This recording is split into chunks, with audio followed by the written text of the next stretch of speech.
ake sikhuleke sithandaze. Jehova onamandla umoya ongcwele, ngiyakhulekela Nkosi yamakhosi. uNkulunkulu amandla uNkulunkulu ophilayo. Khulekela bonke abantu Nkosi yamakhosi abahluphekile nabaswele. Lawo seyinkingeni ngongcwele. Abusise Nkosi yamakhosi bakhanyisele bapha amandla ngongcwele. Nomsebenzi babe nemizi Nkosi yamakhosi abagulayo bese bayaphila. Basimajele zimiseke inkinga zabo. uNkulunkulu ophilayo, uNkulunkulu amandla ngongcwele onkazimulo. Okungahlanga Nkosi yamakhosi bese kuyahlangana uNkulunkulu ophilayo. Abanye inkinga ezidalwa, inkinga yemendo, inkinga yiba nabantwana Nkosi yamakhosi. Ngiyakhuleka Ndlozi. Ngakugumela umhlaba wonke lo muzi engawaziyo nengawazi. Ngoba lokuphila Nkosi yamakhosi wonke umuzi egameni kaJesu. Qosha izimponi, qosha izilwane. Nomsebenzi abantu abafundile Nkosi yamakhosi bafaka CV. Nkosi yamakhosi nahleli emakhaya ongcwele abangafundanga nabo ngivula ukukhanya kuphezulu kwempilo zabo egameni lakho. Amen. Mbukelo khona ekhaya ukhulumako uDlamini Mpumalanga ePetitif umthandazi.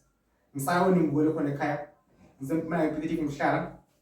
Ulapha ekhaya umbukele njengamanje. Abula yiphi inkinga mbukelo khona ekhaya udinga ukusizwa ngokwamanzi.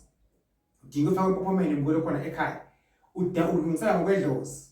Ngoba inzuzo yasemanzini ifuna umuntu lo emfunayo ukuba ahlambuluke. Emanzini ungangena ka20 noma ka100 emanzini empophomeni futhi uyadlala nje.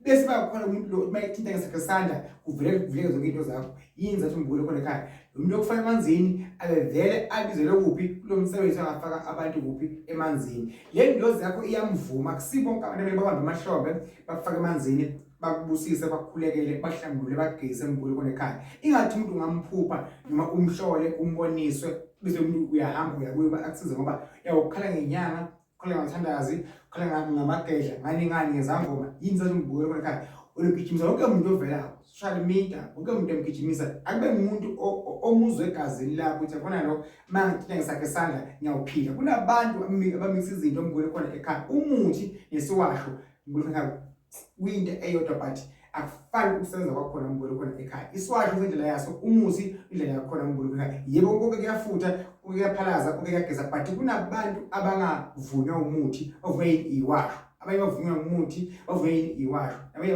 bavunywa isiwasho ayini umuthi. Kuyaphambana umbukelo khona ekhaya. Ufuna into evuma wena uyisebenzise futhi izokusebenzela. Zonke ngamkhola usethemba wena uzophama empilweni. Inkosi ibusise. Ngithinte emafuni nami nawudinga. Zikhona ekhaya siyakuphosela eKorea ekhaya. Uma ufika ekhaya uyafika ngikusize impilo phambili.